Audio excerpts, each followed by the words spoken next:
오늘 제목은 은혜가 은혜 될 수 있도록이라고 하는 제목으로 함께 이야기를 나눠보도록 하겠습니다. 말씀에 앞서서 오늘은 맥추감사절입니다. 맥추감사절.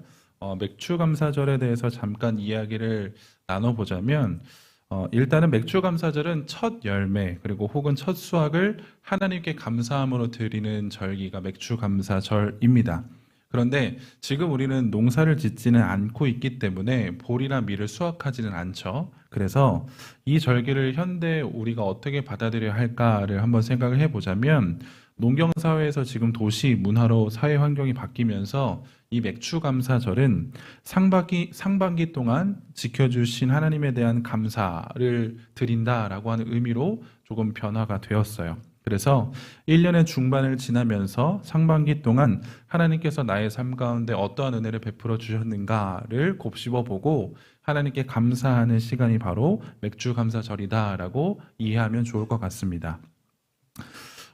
우리가 고린도전서를 계속 좀 보고 있으면서 바울이 우리들에게 하는 이야기가 무엇인지 좀 살펴보고 있지 않습니까?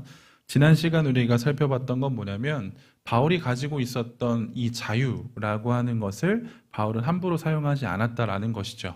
그가 그렇게 자신에게 주어진 자유를 함부로 사용하지 않은 이유가 무엇이었냐면, 다른 사람들, 특별히 믿음이 연약한 자가 내가 자유하게 누리는 그 행동들, 자유하게 누리는 그 어떤 것들을 통하여서 믿음이 연약한 자가 혹여라도 마음에 실족하게 되면 그것은 자신에게는 너무나 큰 유익이 아니라 불이익이다라는 것, 그리고 그것은 하나님께서는 결코 원하지 않으시는 거다라는 것을 분명히 알았기 때문에 바울은 자신이 가지고 있었던 이 자유라는 것을 함부로 사용하지 않았고 오히려 그것을 절제하는 모습을 보여주었다라는 것을 이야기를 나누게 됐습니다. 그리고 바울의 이러한 태도를 우리도 본받아야 된다라는 것을 이야기를 나누게 되었어요.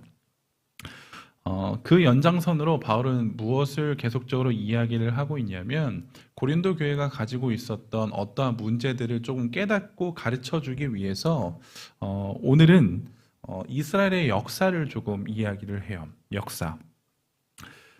우리가 잘 아는 것처럼 역사를 통해서 우리는 무엇을 배울까를 생각을 해보면, 역사는 단순한 과거의 기록을 넘어서 현재를 이해하고 미래를 대비하는 나침반이라고 이야기를 합니다. 그래서 과거의 사건, 또 인물들의 성공과 실패, 또 이런 것들을 보게 되면서 인간의 본성, 또 사회적인 패턴을 배우게 되고, 이를 통해서 우리는 지혜와 교훈, 그리고 현재 직면한 문제에 대한 통찰력을 기를 수 있다라고 이야기를 해요. 그래서 우리가 역사를 배우는 건 꽤나 중요합니다. 왜냐하면 이전의 실패들, 이전의 잘못들을 반복하지 않고 조금 더 나은 현재, 조금 더 나은 미래를 바라보기 위해서 그렇다는 거죠.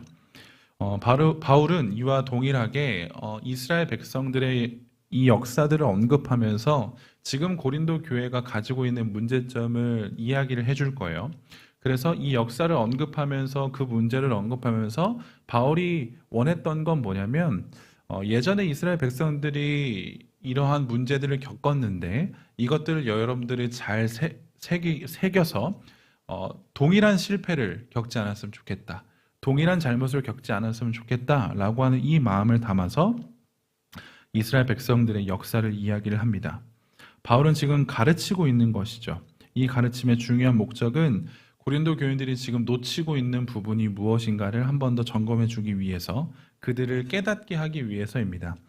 결론부터 이야기하자면 그들이 놓치고 있는 게 무엇인가, 고린도 교인들이 놓치고 있는 것이 무엇인가, 바울은 5절과 같이 이야기를 하는데, 5절 눈으로 한번 보세요.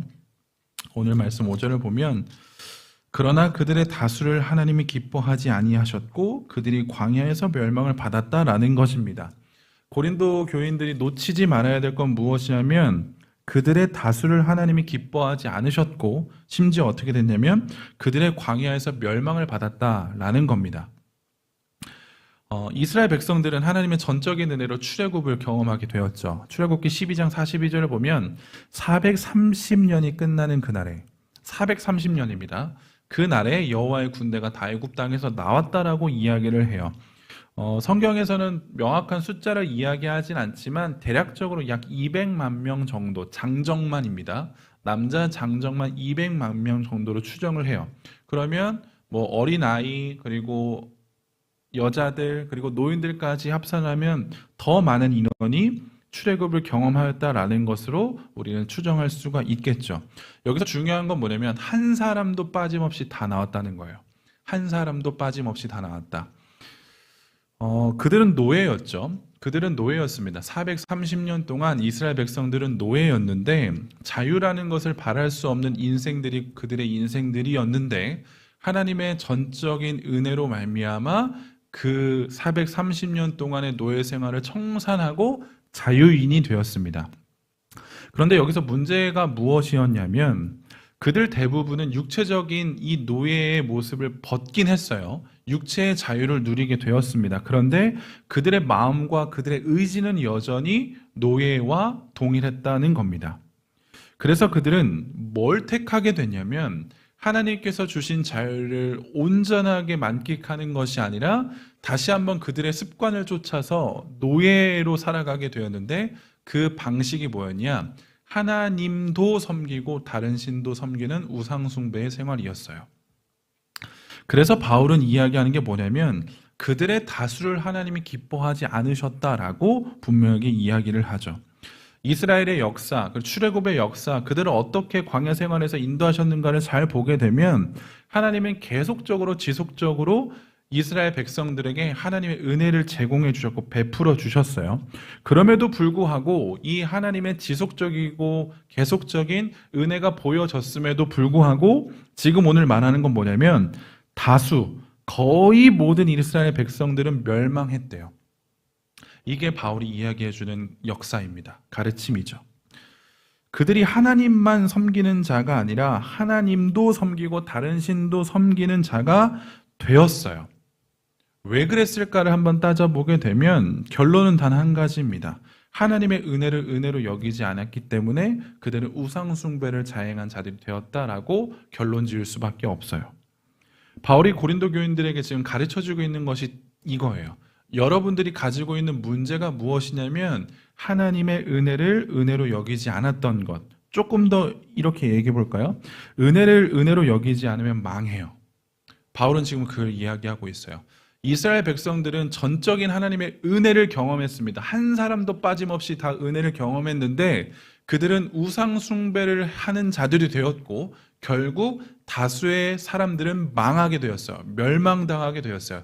그 이유가 뭐냐? 하나님의 은혜를 은혜로 여기지 않았기 때문에 그렇습니다. 그래서 바로 오늘 초반부에 이렇게 이야기하죠. 1절부터 4절까지 보면 이렇게 이야기를 합니다. 형제들아 나는 너희가 알지 못하기를 원하지 아니하노니 가르쳐 준다는 거예요.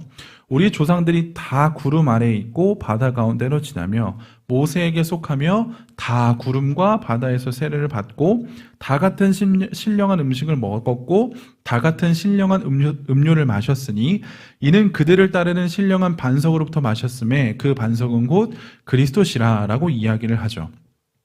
이스라엘 백성들에게 출애굽한 이스라엘 백성들에게 한 사람도 예외 없이 다 하나님의 은혜가 주어졌어요. 그들은 모두 하나님의 인도하심을 따라 살아가게 되는 자들이었죠. 그런데 하나님의 은혜가 그들의 삶 가운데 굉장히 깊숙하게 침투해 있음에도 불구하고 그들이 멸망을 당했다. 그 이유가 뭘까? 하나님의 문제일까요? 이러한 사건이 발생하게 되면 우리는 문제를 찾기 마련이죠. 그런데 지금 이스라엘 백성들, 출애굽한 이스라엘 백성들이 거의 다 멸망하게 되었는데 그 멸망의 문제가 어디로부터 왔냐가 중요한 거예요. 하나님부터 그 문제가 왔을까요? 아니요. 하나님은 오히려 그들에게 은혜를 계속적으로 제공해 주셨어요. 그런데 멸망당하였다라고 하는 것은 근본적으로 누구의 문제가 있다? 이스라엘 백성들의 문제가 있다는 것을 우리는 발견할 수가 있다는 거죠. 그 문제가 뭐다? 하나님의 은혜를 은혜로 여기지 않았다는 거예요. 바울은 지금 이 문제가 고린도 교회에도 만연해 있다는 것을 언급하기 위해서 이스라엘 백성들의 역사를 이야기합니다. 그래서 우리가 1장부터 쭉 살펴봤잖아요. 1장부터 나오는 그 문제들의 원인은 무엇이라고요? 고린도 교인들도 하나님의 은혜를 은혜로 여기지 않았다는 거예요. 하나님의 은혜로부터 떠나 있었기 때문에 그들은 가증한 짓을 벌일 수밖에 없었다는 거죠.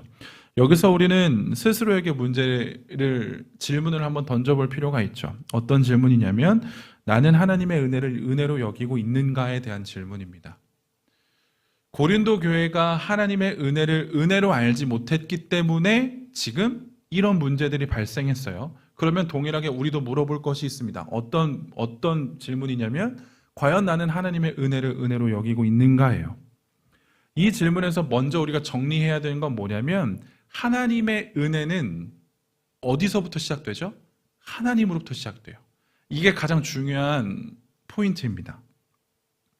은혜는 하나님으로부터 나오는 거예요. 그런데 우리는 그것을 계속 잊어먹게 되는 거죠.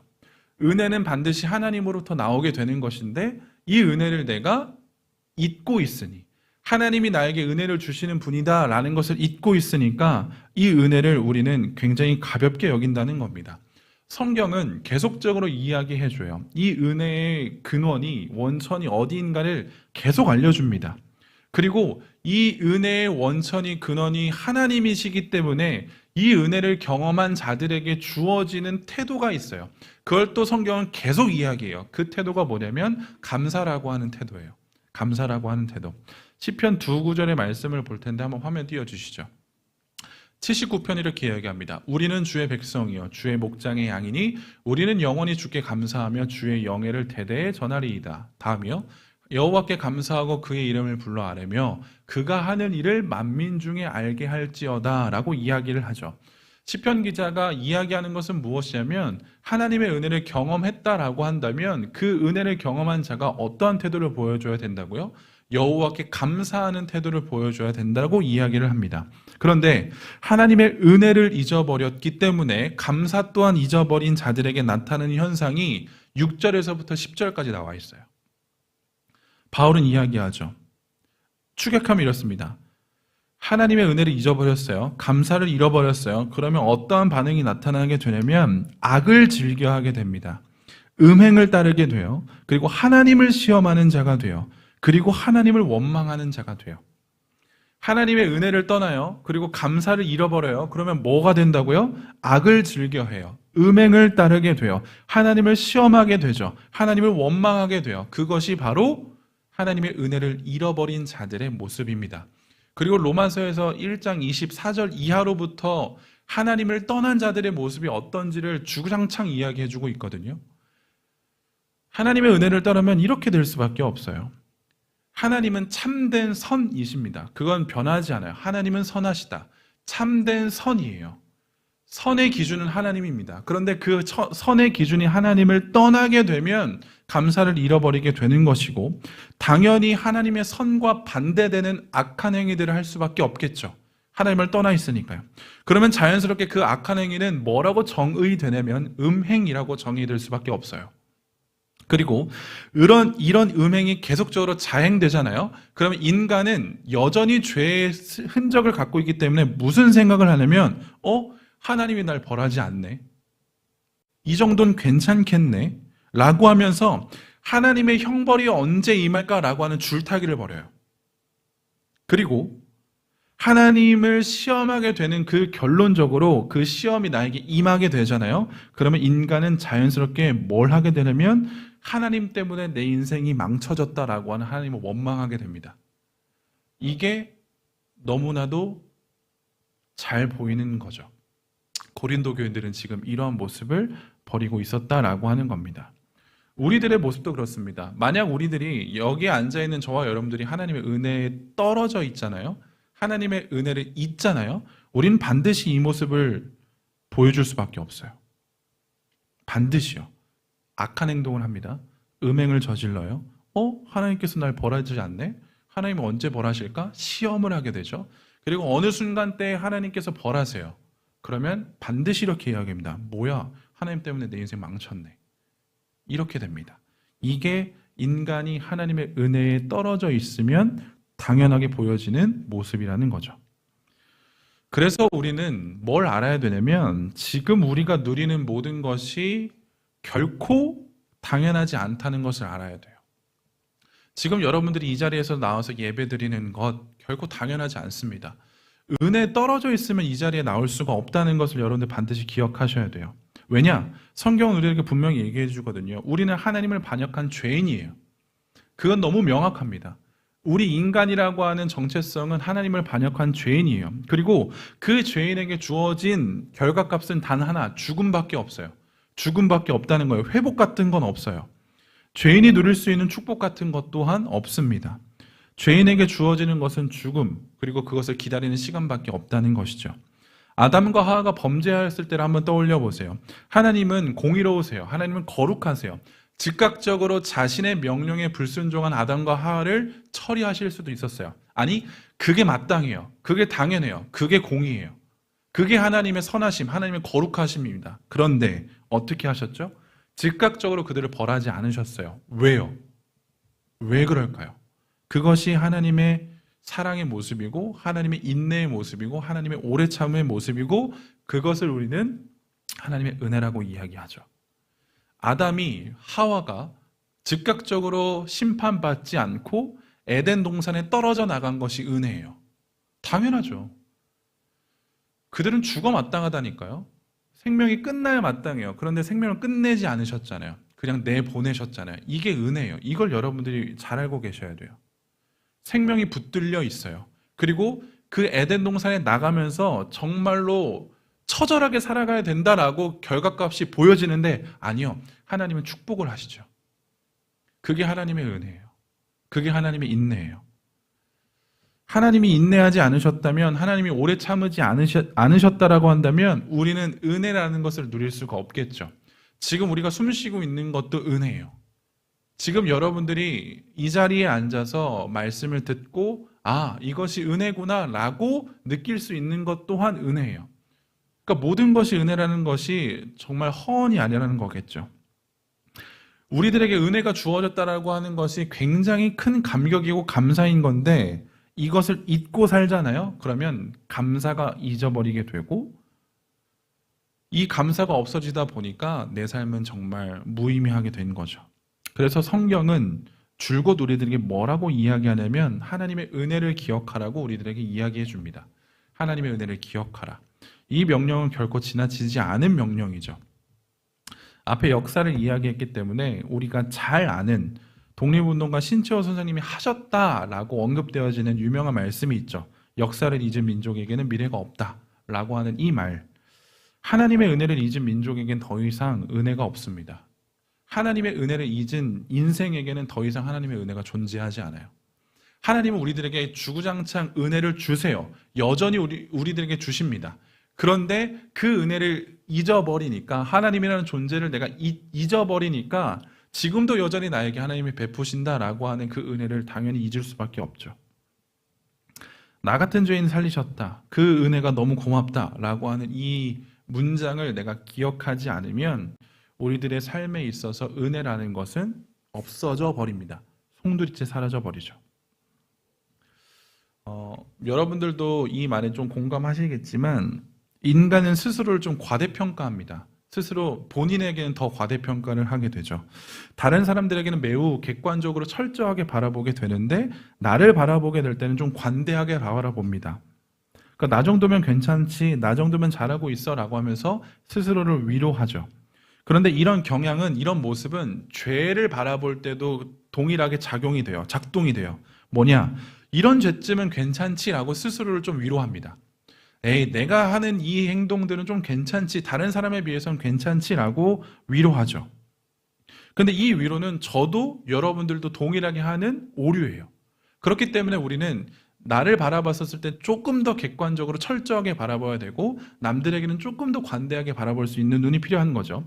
그래서 바울은 이런 잘못된 자기 위로를 하고 있는 자들에게 12절에서 이렇게 이야기해요. 그런즉 선줄로 생각하는 자는 넘어질까 조심하라. 저도 마찬가지입니다. 저도 제가 잘 서 있다라고 늘 생각해요. 이게 관대한 거예요, 스스로에게. 그런데 바울은 오늘도 우리들에게 이야기하죠. 아니, 넘어질까 조심하라고요. 그 교만에서 빨리 벗어나야 돼요. 난 지금 잘 서 있다. 나 정도면 신앙생활이 괜찮지? 나 정도면 잘하고 있지 않을까? 라고 하는 이 생각에서 빨리 깨우쳐야 돼요. 아니, 그렇지 않다는 걸요. 우리는 언제나 넘어질 수 있습니다. 지금 이 순간에도 넘어질 수 있어요. 그렇기 때문에 내 스스로가 잘 서 있다라고 판단해서는 안 돼요. 판단해서는 안 돼요. 이스라엘 백성들을 생각해 보세요. 이스라엘 백성들처럼 하나님의 은혜를 정말 직접적으로 경험한 민족이 없었잖아요. 제가 뭐 우스갯소리로 이야기하지만 그들은 구름 기둥을 봤다니까요. 그들은 불 기둥을 봤어요. 만나를 봤어요. 여러분들 구름 기둥 보셨습니까? 불 기둥 보셨어요? 아니요. 우린 못 봤어요. 우린 글로만 봤죠. 그런데 이스라엘 백성들은 직접 봤다니까요. 직접 봤어요. 하늘에서 만나가 떨어져요. 그걸로 일용할 양식을 해요. 여러분들 배고프면 하늘 쳐다봅니까? 아니요, 그렇지 않잖아요. 이스라엘 백성들은 배고프면 하늘을 쳐다봤다고요. 왜요? 만나가 떨어지니까요. 직접적인 하나님의 은혜를 경험한 민족이 이스라엘 백성들이었어요. 그런데 그들은 뭘 했다고요? 그들은 우상숭배했다고요.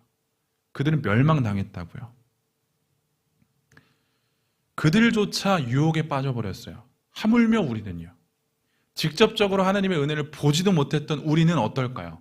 우리도 쉽게 죄의 유혹에 빠져버리겠죠. 멀리 갈 필요도 없습니다. 여러분들 또 선교 갔다 온 친구들에게 있어서 좀 죄송하지만 우리 주는 교회 해외 선교 너무나도 기쁘고 잘 감당하는 사역들이지 않습니까? 우리는 그곳에서 하나님의 은혜를 받습니다. 직접적으로 봤어요. 그곳에서 일하는 하나님의 은혜를 받습니다. 여러분들도 그걸 아시잖아요. 고백하셨잖아요. 그런데요. 그게 중요한 거예요. 그걸 봤어요. 그걸 경험했어요. 근데 어떤가요? 그 은혜를 본 대로 사십니까? 그 은혜를 경험한 대로 사세요? 여러분들의 지금 신앙이 어떤지를 한번 잘 점검해 보시라는 거예요. 이스라엘 백성들도 유혹에 빠졌어요. 당연히 우리도 유혹에 빠질 수 있죠. 그래서 뭐 하라고요? 조심하라고요. 그래서 조심하라는 거예요. 그래서 날마다 은혜를 가까이 하라는 의미가 그거예요. 그래서 날마다 말씀을 가까이 하라는 의미가 그겁니다. 내가 말씀을 가까이 하지 않으면 이스라엘 백성들도 유혹당했다니까요. 실패했다니까요. 하물며 우리는요. 당연히 우리도 실패하겠죠. 당연히 우리도 유혹에 빠질 수밖에 없겠죠. 그래서 조심하라고요. 그래서 말씀을 더 가까이 하는 거죠. 바울이 언급하는 이 넘어지다라고 하는 말은 구약의 성경에서는 어떤 의미로 해내면 죽었다라는 의미로 해석이 돼요. 민수기 14장을 보면 어찌하여 여호와가 우리를 그 땅으로 인도하여 칼에 쓰러지게 하려 하는가? 이게 넘어지다라고 하는 의미예요. 우리가 고린도전서를 보면서 이제 고린도 교회가 가지고 있었던 치명적인 문제, 그들은 스스로의 영적인 교만함이 있었다라는 것을 이야기를 드렸습니다. 자신들의 영적인 수준을 꽤나 높게 봤어요. 그래서 스스로의 신앙생활에 꽤나 만족을 했죠. 그런데 바울은 이들의 영적인 수준을 굉장히 명확하게 알았기 때문에 여러분들 스스로가 그렇게 교만하고 있을 때가 가장 위험하다라는 것을 언급해주고 있죠. 그래서 지금 다시 영적인 각성을 요청하는 거예요. 선줄로 생각하는 자는 그때 조심하라는 거죠. 그리고 나서 바울은 시험에 대해서 잠깐 이야기를 하거든요. 13절에 보면 시험을 이야기하죠. 자, 이 시험이라고 하는 단어를 조금 두 가지 측면으로 살펴볼 필요가 있어요. 어떻게 살펴보냐면 하나님께서 허락하시는 시험, 그리고 사탄의 유혹. 하나님의 시험도 이 시험이라는 단어를 쓰고 사탄의 유혹도 이 시험이라는 단어를 쓰거든요. 그러니까 무슨 말을 하고 싶냐? 시험이 하나님으로부터 오는 것도 있고 사탄의 유혹도 시험이 있습니다. 때문에 우리는 뭘 해야 되냐면 그걸 잘 분별할 수 있어야 돼요. 이것이 하나님의 시험인가 사탄의 유혹인가에 대해서 우리는 잘 분별할 수 있어야 된다는 거죠. 하나님의 시험과 사탄의 유혹은 조금 목적이 좀 다르겠죠. 하나님께서는 우리들에게 시험을 허용하십니다. 우리 그리스도인들에게, 그의 자녀들에게, 그의 백성들에게 시험을 허용하세요. 근데 그 시험을 허용하시는 목적이 뭐냐? 우리들의 신앙의 성장이에요. 그게 목적이에요. 하나님께서 주시는 시험은 우리들에게 굉장한 유익이 됩니다. 왜요? 그 시험을 잘 견디고 인내하게 되면 어떻게 된다고요? 우리들의 신앙은 성장하게 돼 있어요. 우리들의 믿음은 성장하게 돼 있다는 거죠. 그리고 이 시험을 잘 견디게 되면 성경은 뭐라고 이야기하냐면 상급이 주어진다라고 성경은 분명하게 이야기를 합니다.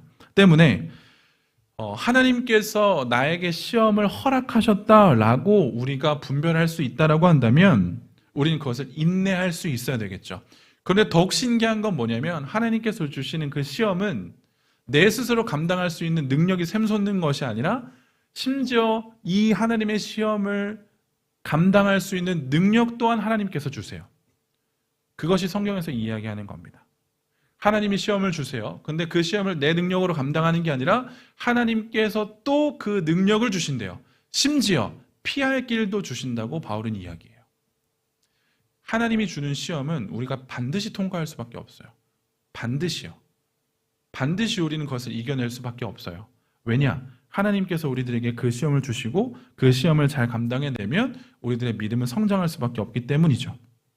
그런데 사탄의 유혹이라고 불리는 이 시험은 언제나 우리 그리스도인들에게 도사리고 있어요. 언제나. 이 사탄의 유혹은 우리를 넘어뜨리려고 하는 유혹입니다. 그런데 우리가 지난 시간이 아니죠. 작년에 올해인가요? 올해 이제 박재훈 교수님을 통해서 이제 귀신, 사탄의 능력에 대해서 조금 우리가 배웠었는데, 사탄은 우리를 유혹하는 것밖에 할 수 없다는 거 기억하시나요? 그러니까 사탄은 늘 우리 주변에서 유혹만 할 뿐이에요. 근데 우리는 다르게 생각한다고. 아, 사탄 때문에 내가 지금 이걸 하고 있구나. 사탄 때문에 내가 걸려 넘어져서 내가 지금 이 어려움을 당하고 있구나 라고 생각하겠지만, 아니요, 사탄은 그냥 유혹만 할 뿐이에요. 그 유혹에 홀려서 죄를 저지르는 건 누구죠? 나예요. 그렇기 때문에 이 사탄의 유혹을 바라볼 땐 내가 이것을 하지 않을 수 있도록 내가 의지를 발휘해야 돼요.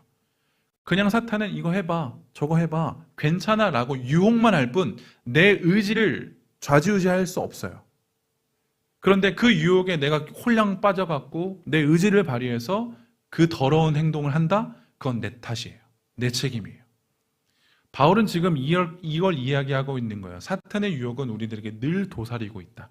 그런데 진짜 죄는 무엇이냐면 사탄의 유혹에 홀려서 내가 행하는 게 죄라는 것을 이야기해줘요.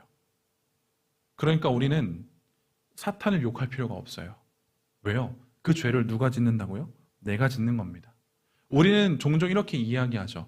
어쩔 수 없는 상황이었다. 상황과 환경 때문에 어쩔 수가 없었다. 아니요. 그럴 수가 없어요. 그럴 수가 없습니다. 상황과 환경 때문에 내가 그런 선택을 했다? 그래서 그 일을 저질렀다? 아니요. 내가 한 겁니다. 상황과 환경은 늘 도사리고 있었어요. 그런데 내가 그렇게 하기로 선택한 거기 때문에 그 죄의 값은 다 내가 받아야 된다는 거죠. 우리는 다양한 문제들이 우리 가까운데 있기 때문에 이 문제들이 하나님의 시험인지 사탄의 유혹인지를 분별할 수 있는 올바른 분별력이 필요하겠죠. 이 분별력을 키우기 위해서는 우리들에게 중요한 게 뭐겠죠? 하나님의 은혜를 가까이 하는 것.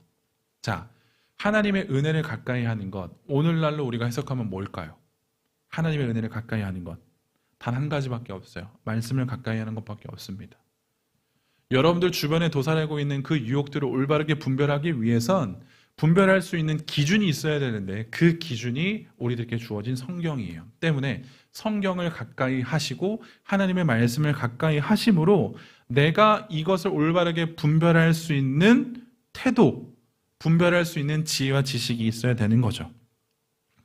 바울은 이스라엘 역사를 통해서 오늘날 성도가 가져야 할 성도의 태도, 믿음의 태도를 지금 보여주고 있다는 거죠.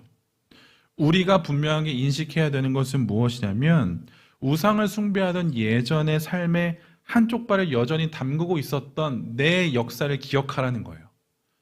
여전히 내가 여전히 그리스도인임에도 불구하고 내가 거듭났다라고 내가 자부해도 구원의 확신이 있었다라고 자부해도 여전히 세상에 한쪽 발을 걸치고 있었던 나의 과거를 기억하라는 거예요. 그걸 기억해야지 빨리 발을 빼죠. 그걸 기억해야지 빨리 발을 빼고 하나님만 바라보는 인생이 될 텐데 그걸 내가 기억하지 않으면 여전히 내가 발을 섞고 있는지 한쪽은 세상, 한쪽은 그리스도에게 섞고 있는지 안 섞고 있는지 내가 그것조차 구분할 수가 없다는 것을 의미하게 된다는 겁니다. 그러니까 내 과거를 기억하는 게 중요한 거예요. 내가 어떠한 존재였는지를 기억하는 게 중요한 거예요. 그리고 어제 내 모습이 어땠는지도 여러분들 기억하셔야 돼요. 오늘 이 예배 나오기 전에도 내 모습이 어떠했는지를 기억하셔야 돼요. 그래야 하나님의 은혜가 은혜될 수 있습니다. 하나님을 섬기는 인생에게는 늘 시험이 도사리고 있다. 이건 너무 당연한 거죠. 때문에 우리는 하나님의 말씀을 기준 삼아서 그 시험들을, 그 유혹들을 당당히 이겨낼 수 있어야 되는 겁니다. 은혜가 은혜될 수 있도록 하는 것은 감사할 수밖에 없어요. 감사밖에 없어요. 근데 그 감사, 하나님에 대한 감사, 날 구원하신 주님에 대한 감사, 그리고 여전히 지금도 나와 함께 하시는 그 감사를 회복해야지 은혜가 은혜될 수 있습니다. 그래서 여러분들 이제 상반기는 끝났어요. 이제 하반기로 지나가겠죠. 그리고 이제 여름 사역들이 기다리고 있습니다. 그럼 우리는 뭘 해야 될까요? 우리들의 입술에 감사가 회복돼야 돼요. 지난 상반기에 나에게 허락하신 은혜 감사합니다. 다양한 어떠한 유혹들, 어떠한 시험들, 그것들을 나에게 허락하심에 감사합니다. 그리고 그것을 말씀으로 이겨낼 수 있게 하심에 감사합니다. 그리고 나의 신앙이 성장하였다라고 한다면 여러분들에게 주어진 여름 사역들을 여러분들 결코 포기할 수가 없습니다. 타협을 못해요. 그래서 상반기에 은혜가 감사가 차고 넘치는 인생은 당연히 수련회 오겠죠.